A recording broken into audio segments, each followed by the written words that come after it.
Hi, my name is Kelly with the Illinois Math and Science Academy Center for Teaching and Learning, where we conduct educator outreach for teachers across Illinois and throughout the region. I'm going to show you how to use Zoom as a great teaching tool. This is a free software where you can conduct meetings with parents as well as students. This software is available to educators at this time for unlimited use. Usually anyone has access to Zoom for meetings that last 40 minutes, but at this time, due to the coronavirus situation, all educators have unlimited use with Zoom. But it's a great way to conduct meetings where you can see parents or students and they can see you. And you can also conduct lessons in an informal manner. To sign up with your work address. So my work address, sign up.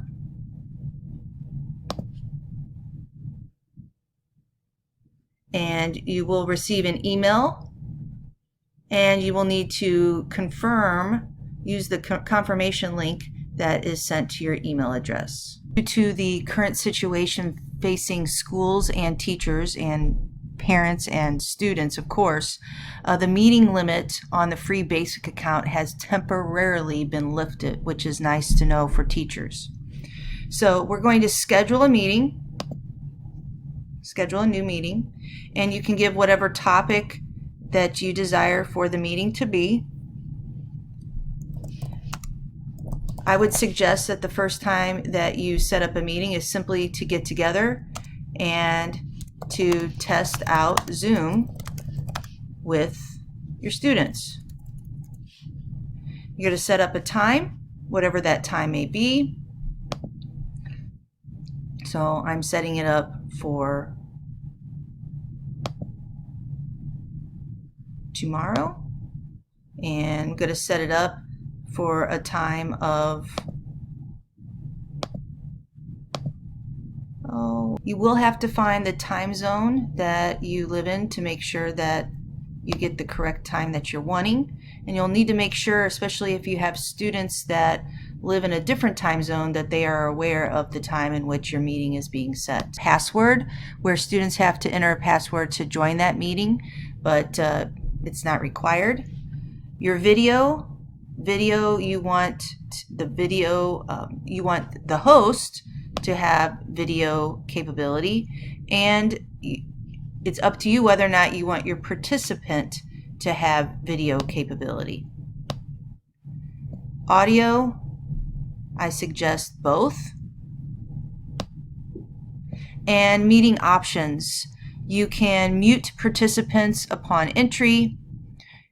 You can enable join before host, enable a waiting room, or you can also record the meeting automatically on the local computer. So your meetings can be recorded.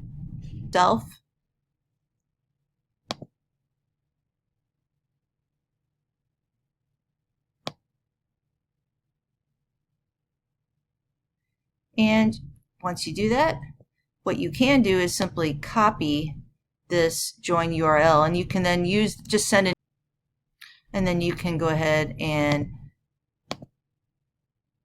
send emails to your students in the same manner that you usually do.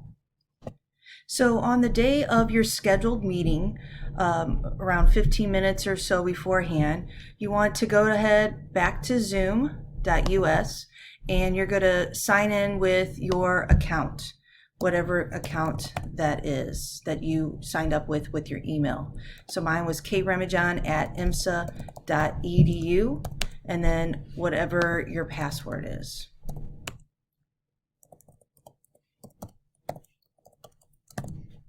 Sign in. So my scheduled meeting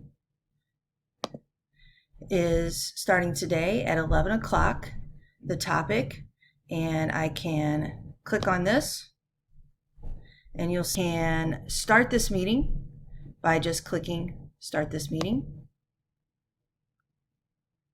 And a download should start automatically in a few seconds.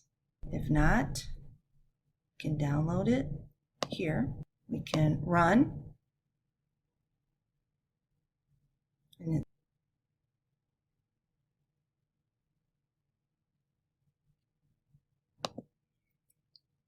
And when you are using Zoom, you want to make sure you're talking into the camera. If I look down at the screen, you'll notice that it doesn't look like I'm actually talking to people. So when you're hosting the Zoom meeting, you can also tell the parents that you're meeting with or your students that you're meeting with, they can talk with one another by looking at the camera on their computer. If students and parents look down at the screen, that's quite all right. It's an opportunity to still see them and to talk with one another. So again, when hosting a Zoom meeting, it's best to look at the camera. That way the people that you're meeting with can see as if you're actually talking to them. And that's something you'll want to talk to your parents or your students about when they're doing the Zoom meeting. Of course, if they're looking down at the screen, that's quite all right. It's just one thing that sometimes people like to actually see people looking at them instead of looking down. At the bottom of your host screen, you will see a symbol for muting, and you will see a symbol for stop video. So if I click stop video, then the people that are attending the meeting would not actually see the video of me. They would just see my picture of whatever I have for my Google account. I can undo that. I can also click mute, and while I am talking right now and you can hear me, anyone who joins the meeting would not hear me talking. At the bottom of the host screen, you will see where I can share my screen. If you need to turn off your video or turn off the sound so that you don't want anybody to see you or hear you, look at the bottom left-hand corner of your screen. You'll see a microphone that says mute, as well as a camera, video camera, that says stop video. So if you click mute, no one will hear you, or if you click stop video, no one will see you. So if you want to stop from anybody seeing you or hearing you, you could always do that. Okay.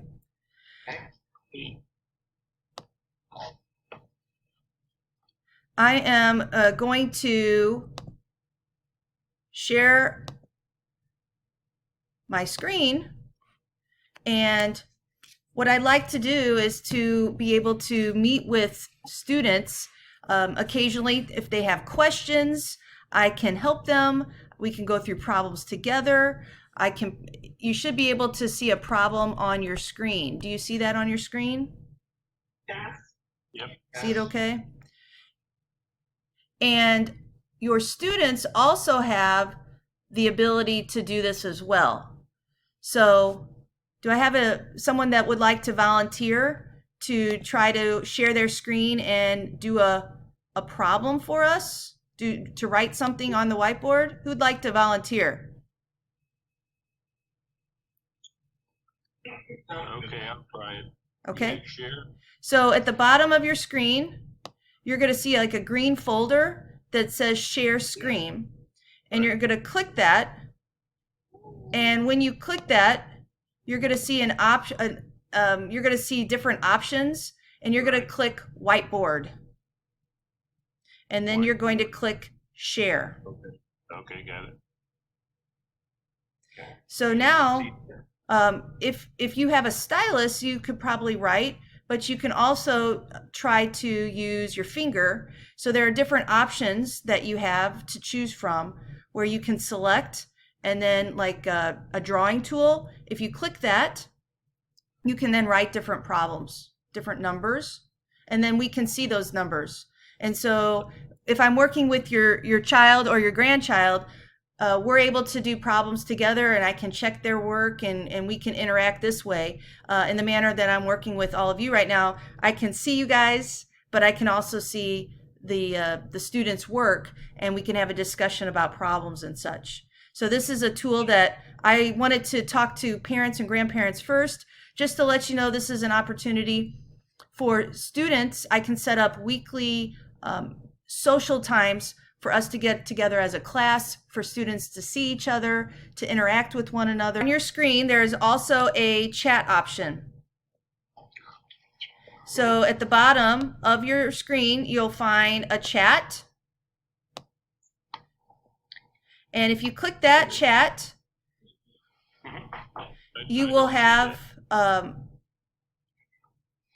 the opportunity to chat with everyone, or you could just chat with particular people that are within this meeting. So everyone, if you type it, then everyone will see it. So I'm going to type, "Hi everyone," and then you can respond to people. With me to kind of go through this, I will be emailing you all to set up opportunities for us to get together, your students, your children and your grandchildren and I, to get together as a class so we can meet socially. But I also will be setting up times where students can get online and we can go through problems together. I'll be sending via email a weekly sheet so you know what assignments are, that you can encourage your child to do those assignments. And if they have questions, they can always contact me through a Zoom meeting. I'm going to go ahead and end this meeting. I appreciate your help with this, and you'll get an email from me tomorrow so you can share that information with your student. And again, I know this is a hard time for everybody, but I appreciate you meeting with me and to try to set up an opportunity for students to interact and students to get help with their learning. Thanks so much. I'm going to click in meeting, and then I hope you found this video helpful. Zoom is an amazing communication tool that at this time is especially important. Parents need help, especially those parents of elementary students. They need assistance. Emails are great, but meeting with parents through a virtual means where you can see and hear each other and have interaction through a conversation is very much needed at this time. In addition, this tool is also needed for students to be able to socialize with one another under the direction of a teacher, as well as providing help to students from teachers providing assistance with questions, working problems one-on-one or in small groups as well. If you have questions, please feel free to contact me. My email will be in the description at the end of the video description. Thank you.